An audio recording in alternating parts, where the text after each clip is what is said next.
Hi, I'm Patricia Greenberg, and this is Eat Well, Live Well, Age Well on KABC 790 AM. Well, my guests today are two very fun, smart, and accomplished ladies who I adore. We have with us here today Denise Vivaldo, who is the host, and Cindy Flanagan, who is the producer extraordinaire from the award-winning podcast Women Beyond a Certain Age. Now, we've all been friends through the many incarnations of our careers: food, restaurants, cookbooks, teaching, and now our joint foray into media, because we all work a lot together behind the scenes. I want you all to know. Welcome, Denise and Cindy. I'm so happy to have you here and reciprocate, because I've been on your podcast, Women Beyond a Certain Age. And the first thing I want to open up the discussion with is where we have been and where we're going. We've done the hard labor, so to speak, and there's this assumption that we've made money and now we're just sitting back and talking about aging for fun. I want to say that nothing could be further from the truth. So let's discuss how what we are doing now is relevant and requires focus and hard work. Oh my goodness. Should I go first, Miss Cindy? I'm not even sure. That was such a long question. I'm not sure I remember what Pat said. I think I'm just opening up the discussion. Yeah. I want people, I have you here because, like I said, I've been through combat with these girls. We've known each other. Denise, I don't remember. It was before I was married, before I had the baby. It's got to be 30 years, right? It's got to be going on 30 years. And we've been through the gamut on everything. So I really want to talk about, where we've been and why we're here today, and that we're not just sitting on our tushies on the air having fun. This is work. Now, you're one of the hardest working people I know, Pat. So Thank you. You never are sitting on your tushy. Now, this is what I think that's interesting, and it's living well. I'm 70.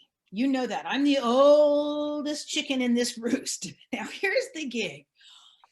Women, especially, but men in our society, people kind of wrote us off after 55 years old. Oh, well, she's getting ready to retire. Or he's retired now.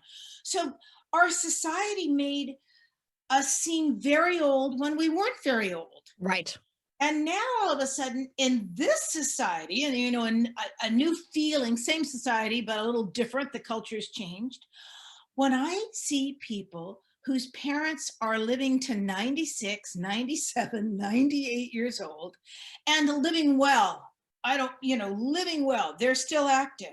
Right. Well, for me at 70, that means I keep thinking to myself, if I've got 10, 15, 20 years, more good years, what do I want to do with that? And how can I live the best life I can for the next 20 years? Well, I have to stay relevant, because if you don't stay relevant in some way, involved in what's going around in the world, and maybe you don't go to a job every day, you got to figure out ways to keep yourself occupied in the most positive way possible. I want to speak to that term relevance. Okay. Because I have a lot of guests come on here. We talk about it all the time. You want to stay relevant. You want to stay relevant by your standards, not relevant by what some 20-year-old is telling you is relevant. The reason I'm making that clarification is my daughter does it. My daughter's 19. She'll be 20 in a couple of weeks. And I'll say, make a reference, because I was a teenager in the 70s. I'll make a reference to that time. She goes, oh, mommy, that person's not relevant anymore. Yes, they are. They have a life. They're a living, breathing human being. I don't care if they're 60, 70, 80, or 90. They have something to offer. Yes, I agree. Now, Cindy and I worked together for 20 years. Cindy has a different, because there's a strong decade between us. Yes. Cindy has a different perspective. Do you know what I mean? Which she should share with us. Cindy, share with us your perspective on that, on relevance and staying relevant, I guess is the term for it. We are almost exactly the same age, you and I. And I don't, I don't pay a lot of attention to Frank Sinatra and Elvis and stuff. Mine are more from the late 60s and 70s, and the people I think about that I'm still paying attention to, and I'm paying attention to new stuff too. It's just that, yeah, what is relevant really is what's relevant for you. And you can't listen to other people about what's relevant. You know, what other people tell you is relevant. Um, because we all find different things interesting. We all, you know, watch different shows. We all pay attention to different media. There's a lot of stuff I don't consider relevant at all, but it's all over social media. And I figure that at my age, stuff is moving by so fast, I can blink and that will be over with. You know, so Yes. And I have to tell you, I'm so sad when I talk to women who are frustrated where they are in life, yet they stay stuck due to the fears. I'm too old. I'm irrelevant. I'll never get another job. I'll never get another spouse. Let's look at that, because you are never too old, exactly what Denise is alluding to, which I want to, yes, I absolutely want to plug and promote what you're doing, but I want to talk about how you got there. You're both chefs, you're both entrepreneurs, cookbook authors, food stylists extraordinaire. Mm. So now we've moved on to what you call women beyond a certain age. Well, And okay. you made being a woman beyond a certain age relevant. Well, I'll tell you what, Pat, I loved running my business, and Cindy and I worked together for 20 years. And we worked together every day, and we did all different sort of things in food. Now, I was getting too old to go out on sets anymore and be a food stylist. Okay. It's a very physical job, as you well know. And just like chefs have a lifespan, you know what I mean? You can't work in the kitchen when you're 75 years old, most people.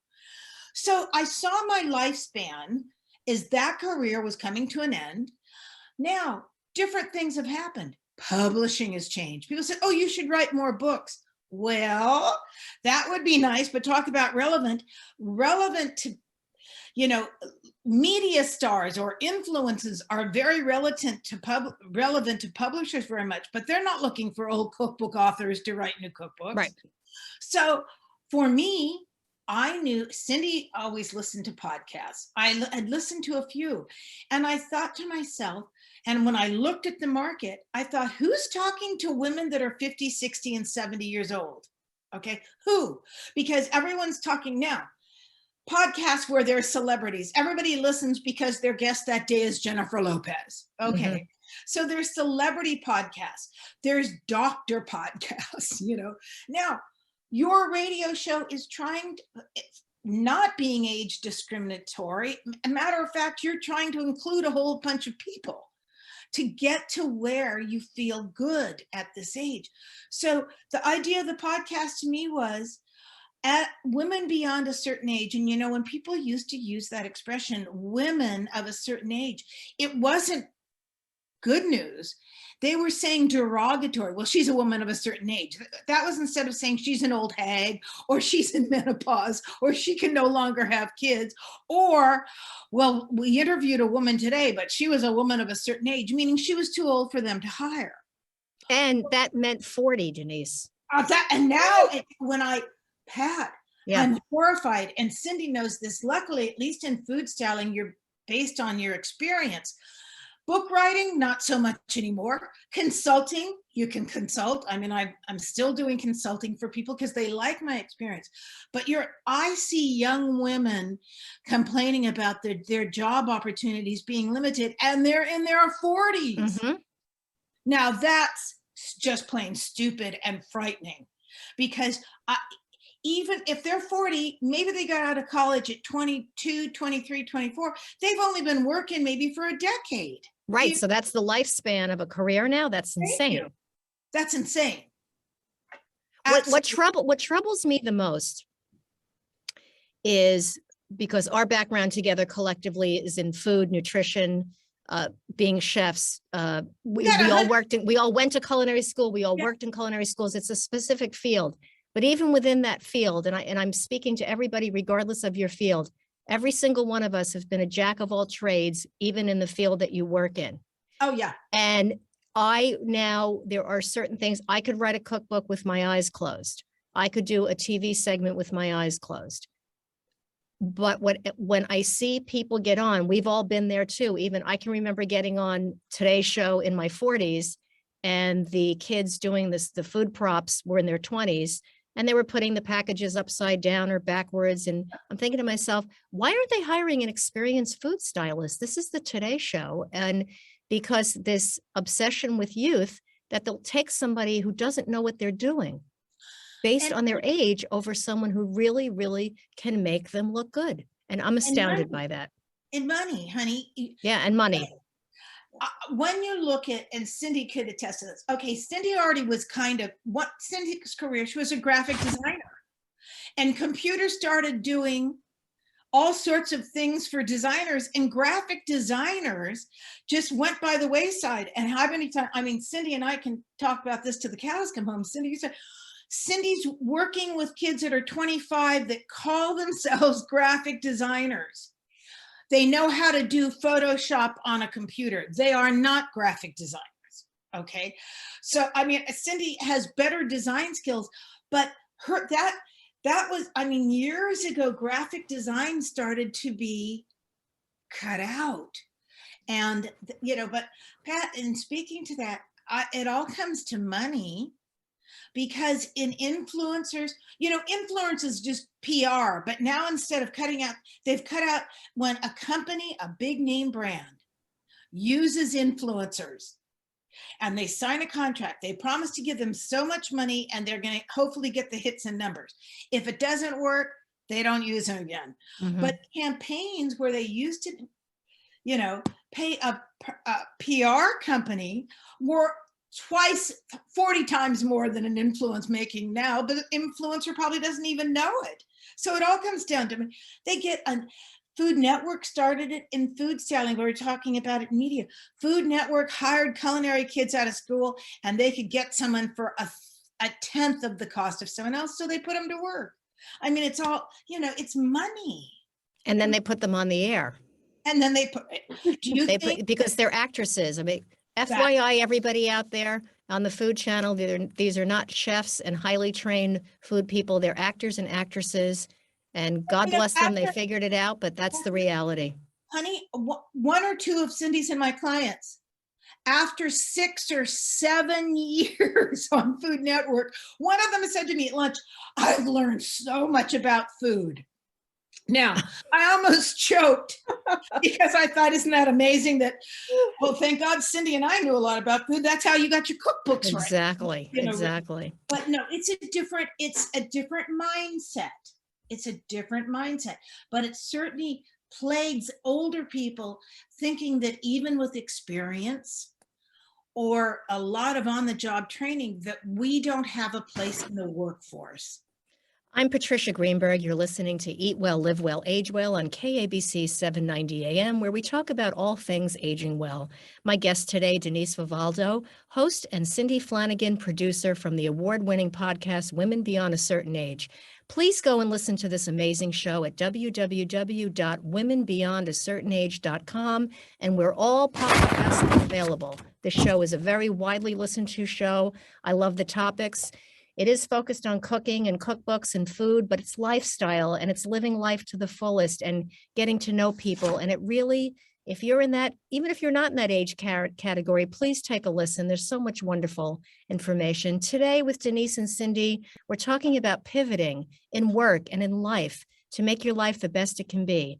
A common thread for many people is turning 50 and deciding they're going to live for themselves. Well, most people don't get there until 60, 70, or even 80 nowadays. So let's talk a little bit more about how you got there.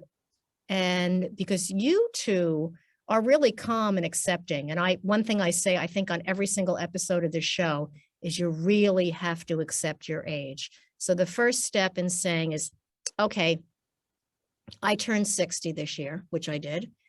And what am I going to do? Like Denise said earlier, God willing, I have 40 years. Yeah. But whatever that's going to look like, it's going to be different than the past 60. And I want also to emphasize, whatever the career you were in, you have life skills. You have all kinds of skills that you don't even know. Sit down and get a pad out and write down, what have you done? whether it was taking tickets at a movie theater, food styling, writing books, teaching. These are all life skills. Maybe a summer job somewhere 20 years ago, pull those skills out and start thinking about it. And it really will improve your sense of self-worth because you'll see how much you've accomplished. So what's the first step, ladies, in changing your life for you? I don't know who Cindy, wants to go talk about first. that. Oh, okay. Because you come from an experience of that, a huge experience. Well, yeah, because the food career was my second career. And I just decided that I wasn't, I would have been happy if my company was still in business after 20 years, the scientific research company, but I had to go out into advertising and that was horrible. So I thought, and I was just speaking to someone about this, I was actually thinking, how can I get out of this job? What can I do? I was miserable in advertising, and it took a while to figure it out, but I had to identify what it was that I really enjoyed doing that I could do even if I felt bad, even if I was tired, even if I was in a bad mood. And that was anything to do with food. And so identifying that thing or those things that you really love doing, and then figuring out what steps you need to take to go along that path, and it took a couple months to figure out, and to get myself brave enough to move to go to cooking school, because it was just a huge jump off a cliff for me. But I knew I didn't have to cook in a restaurant if I didn't want to, and I could do something else. There was something else in the food world I could do. So I'm just really, really lucky that the first thing that I did do was find Denise, because she was doing that thing that I didn't know I wanted to do. But I would say identifying what it is that you love that maybe you put away a long time ago and haven't thought about. And have faith that it will work out. Yes, because you can't second guess yourself as you're doing this. You just have to, you can't be stuck not deciding. Even if you decide that, for me, cooking is the thing you want to do, nobody says you have to keep going on that path. You can say, oh, I guess it's not for me after a month or a year, and do something else, as long as you're moving forward.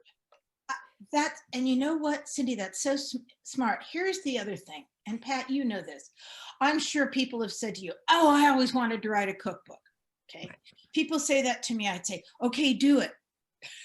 And then they go, oh, no. And now all of the, I've heard it's too hard. I won't make enough money. There's no agents. I can't afford to do this.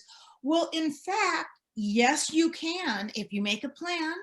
And on your own computer, start to write your cookbook, and then go to one of these companies that for $5,000 helps you put a cookbook together. I mean, there's ways to do it, but that means you have to sit and write the book. And Cindy was just saying it. If you start doing something and you say, whoa, this isn't right, pivot, stop doing it, think of something else you want to try. But we aren't taught that in our society. You're supposed to go on a straight line, and you're supposed to succeed, and you're supposed to make money. Just like, I think of now, I grew up where you were never supposed to get divorced. Okay, you got married. I don't care how miserable you hate each other. What do you mean who said marriage was going to be happy? Well, look at our society now. I'm not saying that all of it's good news, but almost everybody I know has had one failed marriage, and then they went on to have a happy second marriage, but they had to admit that it didn't work. That's an excellent analogy, Denise, is that maybe look at something in your life that's personal that didn't work and that you made a change and it did work out.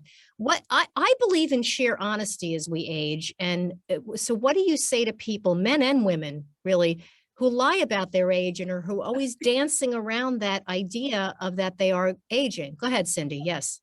Oh, okay. I've had people lie about their age to me, and what usually happens is that there's a disconnect between what age their face and body say they are and what number they're telling you.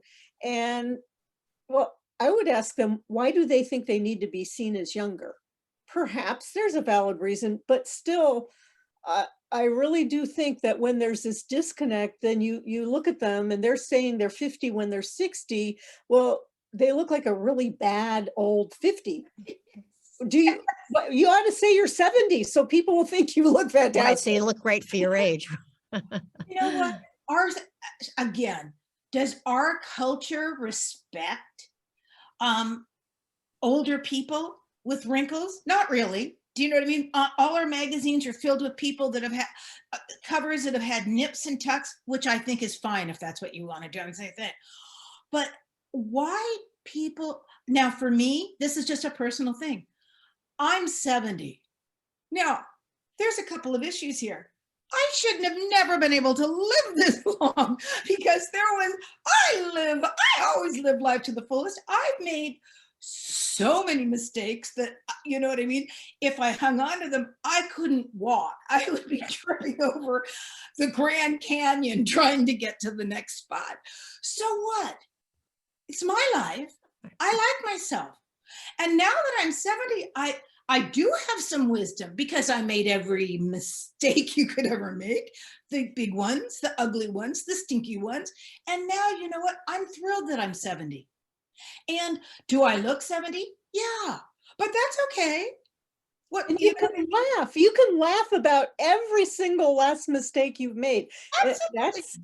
I'm 70. My husband's 75. I'm a trophy wife. Yes, Okay. absolutely, Denise. Denise is gorgeous, by the way. No, but you know what, Pat? Here's the other thing, and this is important for gratitude, accepting life, being your sheer honesty is one thing. I'm 70. I'm not an actress trying to get a part. I understand actresses that want to still get a part and work. Or if you, and Cindy and I have had many clients like this. If you've been in People magazine a couple of times where they called you one of the most beautiful women in the world, and then you know what? You're not. Okay? You're not anymore. But can't you be glad you lived through that time? I don't want men to wolf whistle me anymore. Do you know what I mean? I want to have sexual fantasies about men that I never really have to touch. There is a time to have babies and be attractive and be sexy and all that. But goodness, at 70, I'm healthy, I'm alive, I'm grateful. Well, you're one of the most inspirational 70-year-olds. I've got to tell you that. So I want to talk before we go, because I know we're going to run out of time as usual. I want to talk to both of you about kind of the nuts and bolts of how you transition from the kitchen and having your food styling kitchen to doing the podcast to support women beyond a certain age. Well, I basically thought we should do a podcast. And I really thought of it originally because after 35 or 40 years in business, I have a huge network of interesting people. That's what and so many interesting women that were in food that are also doing similar things, or they're getting out of their restaurants. So I said to Cindy, and also because I was a speaker and I, attended a lot of conferences, I said, we have a built-in guest list for 2 or 3 years, you know what I mean? Of just my network of people that I know. And then I said, and Cindy, how we can transition into this is you learn how to do it and then call me when you have the information. And that's what happened. And no, Cindy did all the mechanical parts. Could I have done it, Pat? Sure, but I'd be 83 years old before I figured it out. Do you know what I mean? And I'm not embarrassed that I try to keep up with some of the technology. I'm not very good at it, okay? But I'm getting better. Yeah, well, that we just have to go. We all have. That's all moving by in lightning speed. It's lightning speed every single day. It goes out from under us.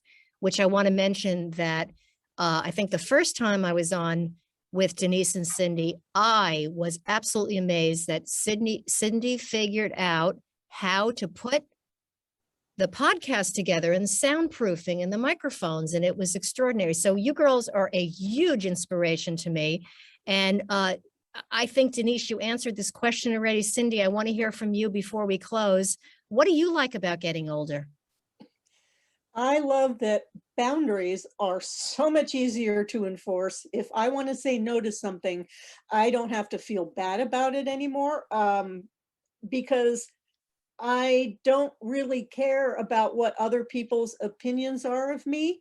I know what I think about myself, and I know most of what, if anyone has anything bad to say, which they usually don't, but if they do, it's about them and not about me. And I take things so much less personally.